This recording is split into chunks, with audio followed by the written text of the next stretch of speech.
ಎಲ್ರಿಗೂ ನಮಸ್ಕಾರ. Welcome back to Sharu Sudhana kitchen. ಇವತ್ತಿನ ರೆಸಿಪಿ ಬೆಂಡೆಕಾಯಿ ಗೊಜ್ಜು ಹೇಗೆ ಮಾಡ್ಕೊಳ್ಳೋದು ನೋಡೋಣ ಬನ್ನಿ. ಮೊದಲಿಗೆ ನಾನು ಒಂದು ಜಾರ್ಗೆ 1 ಮೀಡಿಯಮ್ ಸೈಜ್ ಟೊಮೊಟೊನ ಸೇರಿಸ್ಕೊಂಡಿದ್ದೀನಿ. ಇದರ ಜೊತೆಗೆ 2 ಟೇಬಲ್ ಸ್ಪೂನಷ್ಟು ತೆಂಗಿನಕಾಯಿ ತುರಿನ ಸೇರಿಸ್ಕೊಂಡು 1 ಟೇಬಲ್ ಸ್ಪೂನಷ್ಟು ಅಚ್ಚಕಾರದ ಪುಡಿ ಹಾಗೆ 1 ಟೇಬಲ್ ಸ್ಪೂನಷ್ಟು ಧನಿಯಾ ಪುಡಿನ ಸೇರಿಸ್ಕೊಂಡಿದ್ದೀನಿ. ಇದರ ಜೊತೆಗೆ ಒಂದು 10 ಗೋಡಂಬಿನ ಸೇರಿಸ್ಕೊಂಡಿದ್ದೀನಿ. ನೀವು ಬೇಕಿದ್ರೆ 1 ಸ್ಪೂನಷ್ಟು ಕಡಲೆನ ಸೇರಿಸ್ಕೊಳ್ಬೋದು. ಹಾಗೆ ಒಂದು ಸಣ್ಣ ಪೀಸಷ್ಟು ಚಕ್ಕೆ, ಒಂದು 3 ಲವಂಗನ ಸೇರಿಸ್ಕೊಂಡು ಇದರ ಜೊತೆಗೆ ಸ್ವಲ್ಪ ಕೊತ್ತಂಬರಿ ಸೊಪ್ಪನ್ನು ಸೇರಿಸ್ಕೊಂಡಿದ್ದೀನಿ. ಇವಾಗ ಇದಕ್ಕೆ ನೀರು ಹಾಕಿ ಚೆನ್ನಾಗಿ ನುಣ್ಣಗೆ ರುಬ್ಬಿ ಇಟ್ಕೊಳ್ಳೋಣ. ರುಬ್ಕೊಂಡಿದ್ದೆಲ್ಲ ಆದಮೇಲೆ ಒಲೆ ಮೇಲೆ ಒಂದು ಪ್ಯಾನ್ ಇಟ್ಕೊಂಡಿದ್ದೀನಿ. ಪ್ಯಾನ್ ಬಿಸಿ ಆದಮೇಲೆ 1 ಟೇಬಲ್ ಸ್ಪೂನಷ್ಟು ಆಯಿಲ್ನ ಸೇರಿಸ್ಕೊಂಡು ಆಯಿಲ್ ಬಿಸಿ ಆದಮೇಲೆ ಒಂದು 200 ಗ್ರಾಮಷ್ಟು ಬೆಂಡೆಕಾಯಿನ ಉದ್ದುದಾಗಿ ಕಟ್ ಮಾಡಿ ಸೇರಿಸ್ಕೊಂಡಿದ್ದೀನಿ. ನೀವು ಬೇಕಿದ್ರೆ ಸಣ್ಣದಾಗಿ ಕೂಡ ಹೆಚ್ಚಿ ಸೇರಿಸ್ಕೊಳ್ಬೋದು. ಈ ಬೆಂಡೆಕಾಯಿನ ಕಲರ್ ಚೇಂಜ್ ಆಗೋವರೆಗೂ ಚೆನ್ನಾಗಿ ಫ್ರೈ ಮಾಡ್ಕೊಳ್ಳೋಣ. ನಾನಿವಾಗ ಇದಕ್ಕೆ ಒಂದು ಅರ್ಧ ಟೀ ಸ್ಪೂನಷ್ಟು ಉಪ್ಪನ್ನು ಸೇರಿಸ್ಕೊಂಡು ಚೆನ್ನಾಗಿ ಫ್ರೈ ಮಾಡ್ಕೊಳ್ತಾ ಇದ್ದೀನಿ. ಇದರಲ್ಲಿರೋ ಲೋಳೆ ಅಂಶ ಎಲ್ಲ ಕಮ್ಮಿಯಾಗಿ ಬೆಂಡೆಕಾಯಿ ಕಲರ್ ಚೇಂಜ್ ಆಗೋವರೆಗೂ ಚೆನ್ನಾಗಿ ಫ್ರೈ ಮಾಡ್ಕೊಳ್ತಾ ಇದ್ದೀನಿ. ನೀವು ನೋಡ್ತಾ ಇರ್ಬೋದು ಬೆಂಡೆಕಾಯಿ ಫ್ರೈ ಆಗಿದೆ. ಇದನ್ನು ಎತ್ತಿಟ್ಕೊಳ್ಳೋಣ. ನಾನಿವಾಗ ಅದೇ ಪ್ಯಾನ್ಗೆ 2 ಟೇಬಲ್ ಸ್ಪೂನಷ್ಟು ಆಯಿಲ್ನ ಸೇರಿಸ್ಕೊಂಡಿದ್ದೀನಿ.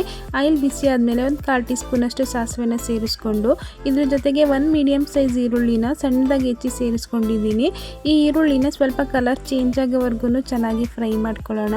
ಯಾರಾದರೂ ಹೊಸದಾಗಿ ನಮ್ಮ ವಿಡಿಯೋನ ನೋಡ್ತಾ ಇದ್ದರೆ ನಮ್ಮ ಚಾನಲ್ನ ಸಬ್ಸ್ಕ್ರೈಬ್ ಮಾಡಿಕೊಂಡು ಸಪೋರ್ಟ್ ಮಾಡಿ.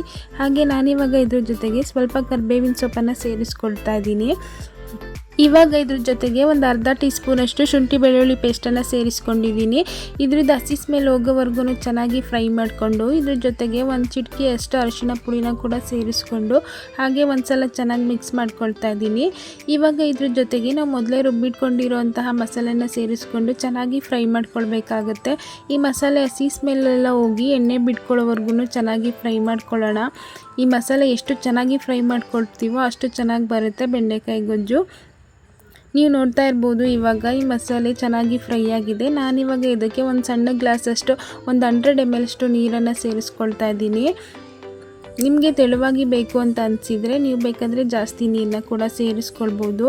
ಇವಾಗ ಒಂದು ಸಲ ಚೆನ್ನಾಗಿ ಮಿಕ್ಸ್ ಮಾಡ್ಕೊಳ್ತಾ ಇದ್ದೀನಿ. ಮಿಕ್ಸ್ ಮಾಡ್ಕೊಂಡಿದ್ದಾದಮೇಲೆ ರುಚಿಗೆ ತಕ್ಕಷ್ಟು ಉಪ್ಪನ್ನು ಸೇರಿಸ್ಕೊಳ್ಳೋಣ. ಉಪ್ಪನ್ನು ಸೇರಿಸ್ಕೊಂಡ್ಮೇಲೆ ಒಂದು ಸಲ ಚೆನ್ನಾಗಿ ಮಿಕ್ಸ್ ಮಾಡಿ ನಾವು ಮೊದಲೇ ಫ್ರೈ ಮಾಡಿ ಇಟ್ಕೊಂಡಿರುವಂತಹ ಬೆಂಡೆಕಾಯಿನ ಸೇರಿಸ್ಕೊಳ್ತಾ ಇದ್ದೀನಿ.